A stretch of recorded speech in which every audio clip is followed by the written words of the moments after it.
She didn't blink when she said it. You want closeness? Buy me a new phone. I set my coffee down. You want a phone? Get a job. She smirked like I'd made a dad joke at a funeral. The smirk turned into a dry little laugh, then into silence that stuck to the room. She checked her old phone, turned, and let the dishwasher slam. That was her answer. If I'd known where it was headed, I would have cleared the weekend schedule right there. I'm Mark, 46, contractor, 2 crews, a lifetime of early mornings and bad coffee. We live in a small suburban ranch on the edge of town. She's Emily, 34, quick with opinions, quicker with conditions. We used to meet in the middle. Lately, she sets the middle and then moves it every time I walk over. I rinsed the mug, put on my boots, and headed for the garage. That's where I think. Tools don't gossip. The compressor kicked on. The hose wiggled like a lazy snake. My phone buzzed. Emily again. Are you ignoring me now? She texted. I typed standing over the workbench. No. I'm working. Don't come back in here moody. Set fair terms, and I'm fine. I did. You don't like them. You called them terms. That's the problem. I let the compressor hum drown the rest of it. Then I made my first adjustment. I pushed back a weekend plan she wanted, brunch with her friends, and a furniture show after. I texted the host. Won't make it. Sorry. No drama. First boundary. I don't show up where I'm treated like a tip jar. That night in the kitchen, with the kind of quiet where even the fridge seemed careful, she walked in holding a glass of water like a microphone. So, we're doing ultimatums now? Emily asked. You started, I replied. You don't hear yourself. Go get a job? That's what you say to a teenager. You used a purchase as a toll booth. That's what you say to a customer. I manage the house. You manage the thermostat and a grocery app? I cut in. We're not short on money, but we're not a river either. You want something big, you contribute to it. That's not punishment. That's partnership. She put the glass down on the island. I contribute emotionally. And I build decks. I leaned an elbow on the counter, calm. Different currencies. Both needed. Lately, I'm getting invoices from you with nothing delivered. That's rich. You're gone 10 hours and waltzing like a judge. I walk in like a husband who wants respect. She held my stare, then looked away first. Small win. She reached for the fruit bowl and tugged at an orange that wouldn't leave the pile. You know what, Mark? You've gotten boring. Boring is what keeps the lights on. I pulled a manila folder from the drawer, our budget printouts. New rule. Joint account covers the house. Extras come from the person who wants them. We'll do a sit-down once a week. Short. Numbers and plans, not moods. Weekly check-ins. Like a performance review. Like grown-ups who don't fight about phones in the kitchen. She laughed again, lighter this time. So this is your solution. Meetings. It's the first step. Second, I'm turning down the brunch on Sunday. Her eyes lifted. Why? I'm not funding the performance. Last time your friend Brooke did a monologue about how a real man surprises his woman with gifts. You didn't correct her. I don't control Brooke. You controlled your silence. You're overreacting. I'm adjusting, I said. To coldness, to little jabs. You want something? Ask. Don't tax me. She looked at the clock. I'm going upstairs. Do that, I answered. And think about what you actually want besides a new toy. As she left, I opened the back door and leaned on the frame for a second of air. Our neighbor, Linda, was dragging a trash bin to the curb. You two okay? Linda asked, voice low. We're fine, I told her. She half smiled. Fine means not fine. It means I'm setting rules, I added. Linda nodded like she'd been waiting for that line. Good. Someone has to. I closed the door. Emily's footsteps crossed the hallway above me. I knew I'd just opened a new kind of fight. What I didn't know was how quickly she'd escalate. The next afternoon started at my shop. The bay doors were up. My guy Sam had a ladder against a drywall patch, dust in his beard. You look like a man who slept with one eye open, he said. Didn't sleep, I told him. Just listen to appliances, learn fear. He barked a laugh. She on you again? She wants me to buy her a new phone, I said. I told her to go earn it. Oh. He set the compound knife down. That sentence earns you a couch. I don't do couches, I said. I change conditions. Meaning, joint accounts for the house. Everything else is separate. Weekly check-ins. I pulled us out of a brunch. Sam whistled. Going strategic. I'll get popcorn. My phone buzzed. Emily. I answered. You busy? She asked. At work, I replied. I was thinking we could redo the kitchen faucet and maybe get that fancy rainfall showerhead I showed you. Who pays? I asked. Wow, she said. Romantic. Who pays? I repeated. You do. You're the one making the money speech. I'm making the respect speech. New rule stands. If you want upgrades, we budget them. If you want quick comfort, pick up shifts and buy what you want. She went quiet. Then, I'm not doing retail. I have standards. Then have patience. I glanced at Sam, who was trying not to grin. Look, Em, I'm not a vending machine. We don't trade affection for things. That road kills marriages. You're the one killing it with your management seminar. She shot back and hung up. I put the phone down, opened my banking app, and moved my direct deposit to a separate account I'd opened months ago for emergencies. Then I set the joint account to automatic for mortgage and utilities only. I typed a message to Emily. Heads up. I restructured accounts. House is covered. Extras, personal. We'll review on Friday night. Dinner's on me, but it'll be real conversation. 3 dots. They stopped. Started. Stopped. An hour later, she walked into the shop carrying a brown bag and 2 iced teas. Sam lifted an eyebrow at me and faded into the back. She put the bag on my workbench. Truce. I studied the bag. What's in it? Turkey sandwiches from that deli you like. And slaw. A peace offering, I said. A snack, she corrected. And maybe I was a little harsh about the phone. Maybe. I've been stressed, she added. The house, your hours, the same meals. I wanted something new to look at. The new thing isn't a phone. It's a version of us that talks like adults. She nodded slowly. I can do Friday. We'll talk. And today? I asked. I'll back off. She squeezed my forearm. Promise. It was the first softening. Light, plausible. I took the sandwich and didn't kiss her hand for it. She left with a small wave. Sam leaned out. Mid-game hug, he said. Don't buy it. I don't, I answered. But I'll take the sandwich. By evening, the group chat lit up. Brooke pinged her usual tone. Ladies, brunch is on. Unless someone's on a budget babysitter. Emily reacted with a laughing emoji. Then, to the group, we're in a numbers phase. It's adorable. I typed privately to Emily. Don't turn this into a show. She wrote back. Relax. It's a joke. At my expense, I replied. No answer. The second I saw adorable, I knew where the next stop would be. A room full of people, and me cast as the accountant who forgot he was a man. Was a backyard thing at Dylan's place 2 days later. A grill, a folding table, neighbors, beer in a cooler, kids drawing on the sidewalk with chalk. I didn't want to go. Emily insisted it was important to be social. I agreed on one condition. No money jokes. No status bits. When we arrived, Brooke clocked us like a lifeguard scanning the deep end. There's the couple under audit, she announced. Easy, Dylan warned, half-hearted. Emily smiled. We're optimizing, she said. I draped the dish I'd brought onto the table. We're doing grown-up math, I added. Brooke tapped her cup with a plastic fork. Ladies, note.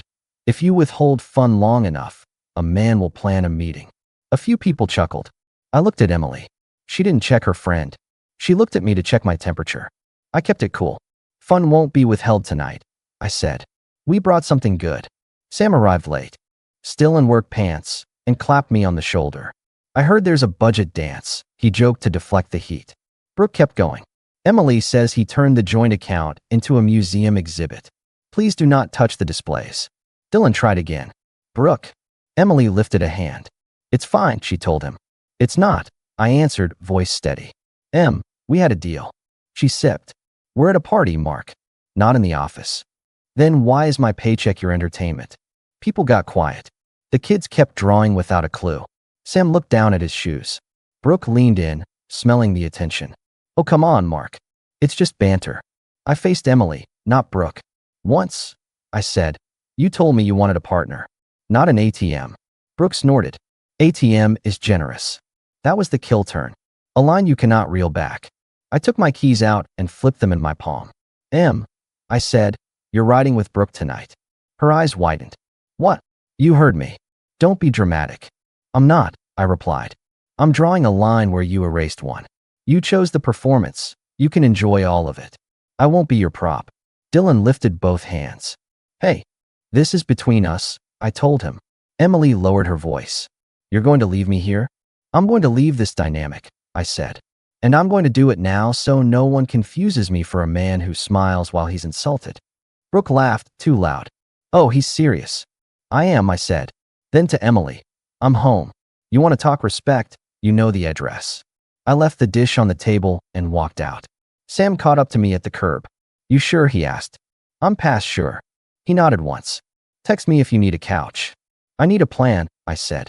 Couches are for people who wait for apologies.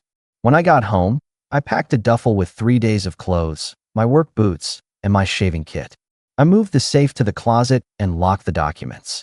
Then I wrote a short note and set it on the kitchen island. 2 choices. We fix this with respect and clear rules, or we live separately. I'm at the shop office tonight. Friday discussion still stands, if you can keep your friend group out of it. At 10:40, my phone lit up with messages. Emily first. You humiliated me. I answered. You did that when you nodded at Brooke. We were joking. I don't joke about being reduced to a wallet. You're overreacting. I corrected course. No reply. Then Brooke, of all people, you're a piece of work. I didn't respond. I don't debate with side characters. I went to the office and slept on the cot I keep in the back room for late bids.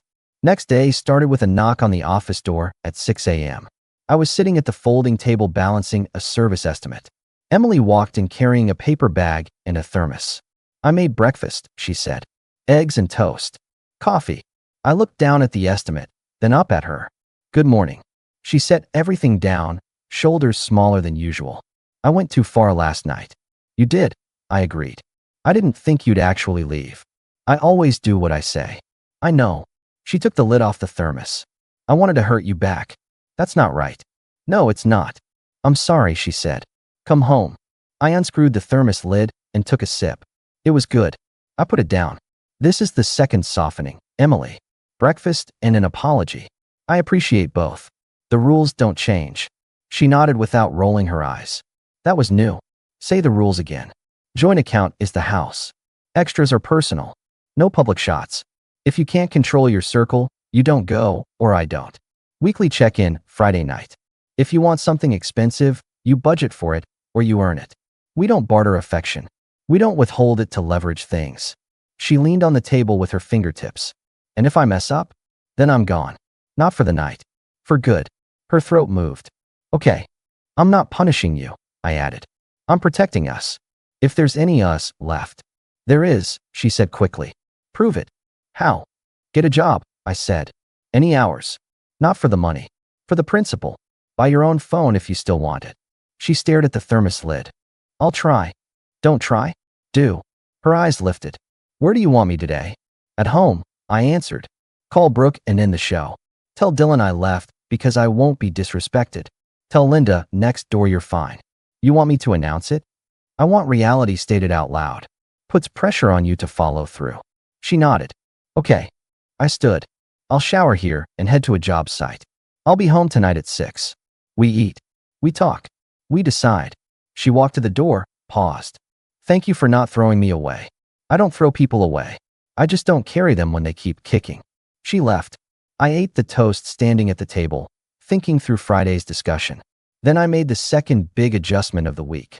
I canceled 2 non-essential projects I'd agreed to because Emily wanted a newer car by fall. Not happening. I told my crews to focus on higher margin work that doesn't require weekend hours. I was taking back my time. That's a boundary too. That evening, I came home at 6. Emily had set the table, real plates, not the stack of paper we grab when we're lazy. She'd changed into a simple dress. No theatrics, calmer tone. She poured water. I talked to Brooke. And I told her we're off group jokes right now. She said I'm letting you control me. I told her she doesn't live in our house. Good, I said. I also texted Dylan. He apologized for not stopping her. Said he'll handle it. Fine. She waited. Aren't you going to say I did good? I'm going to say you did what should have happened Saturday. Her jaw tightened. Then she let it go. Okay. We ate a few bites. She tried another angle. I looked at jobs. What kind? Front desk at a dentist. Part-time. Go for it, I said. I called. Interview Monday. Good. She pushed a plate a half-inch to square it with the placemat. You really would leave? Yes. And not come back. That's what leave means, I replied. She exhaled through her nose. I hate this. I hate disrespect. She tried one last lift. What if we start fresh? No rules. Just us. Rules keep us from turning into whatever that was at Dylan's, I said. No rules is how we got here. She stared at me across the table. You're different. I'm the same, I answered. I'm just done asking nicely. She didn't fight that. Progress. After dinner, I cleared my plate and went to the garage to call Sam. How's the ceasefire? He asked. Quiet, I said. She offered breakfast, apologized, called people. Interview Monday. Could be a turn. Could be a tactic. I'm not relaxing until actions stack. You staying home? For now? Guest room. Sam whistled. That's a message. It's a structure, I said. Sends a signal without a speech. He paused. You know your own line? Yes. And if she crosses it? I'm out. You got a place? I can lease the small townhouse over by the hardware store. Owner's a client. Then you're ready. I am. I hung up and went inside. Emily was at the sink, sleeves rolled up. She glanced at me. Guest room, she asked. For now. Okay. 2 days later, the day of the hard talk. I came home early to shower and get my head straight. Emily had a folder on the table. She was ready for once. I made a list, she said, of what I need, of what I can give. Let's hear it, I replied. I need security, she started. I grew up with a dad who couldn't hold a job. Every time something broke, we waited and hoped. So when I push for upgrades, part of it is fear. I know it comes out wrong. Noted. I can give better respect. I can stop with the jokes, stop letting people take shots, stop weaponizing distance. I can work. I can buy my own extras. And what do you want from me right now? I asked. She folded her hands. Sleep in our bed tonight. Show me we're okay. We're not okay. I answered. We're in negotiation. She flinched at the word. That's so cold. That's so real. She took a breath. Can you commit to not leaving? No, I said. That depends on you. She looked like she wanted to scream. She didn't. Okay. What do you need? I need you to respect me in rooms where you'd rather win the moment. I tapped the table. I need your friends to learn that I'm not a punchline. If they don't, you go without me. I need you working within 2 weeks, even if it's 15 hours. I need you to stop turning intimacy into a reward. That ends tonight. That last part is harsh. It's accurate, I said. You set a price tag. I cut the line. She stared hard at the wood grain like it could help. And if I do all that? We rebuild, I answered. Slow. With check-ins. Without public theater. And if I slip? You'll slip, I said. Humans do. But if you revert? If you pick Brooke over us? If you put a cost on me again? Then I'm gone that day. Not next week. That day. She swallowed. I want to be better. I want a wife, I replied. Not a manager. Her eyes were wet, but she held them. Okay. Good, I said. Because I made moves too. Her face tightened. What moves? I pulled an envelope from my bag and slid it to her. Inside was a lease agreement with my name on it for the townhouse I'd mentioned to Sam, and signed, but approved. She looked up, scared. You're leaving?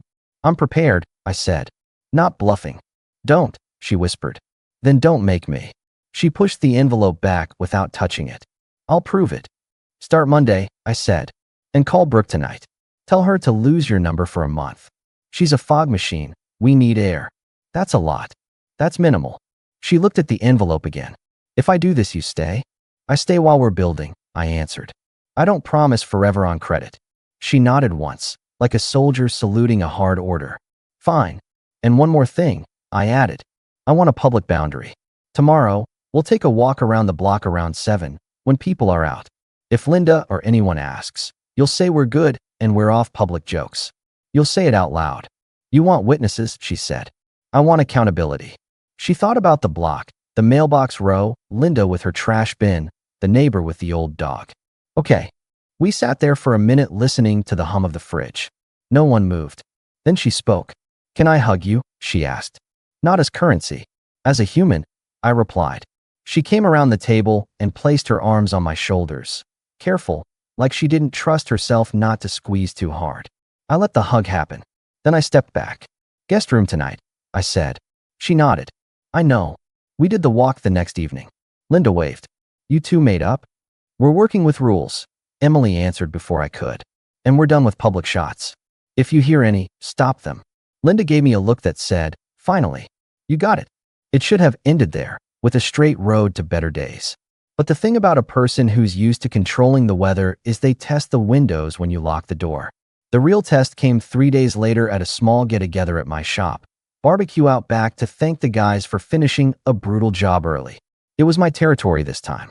I told Emily she was welcome if she respected the code. She arrived in jeans and a soft t-shirt, hair pulled back, face open. I thought we were okay.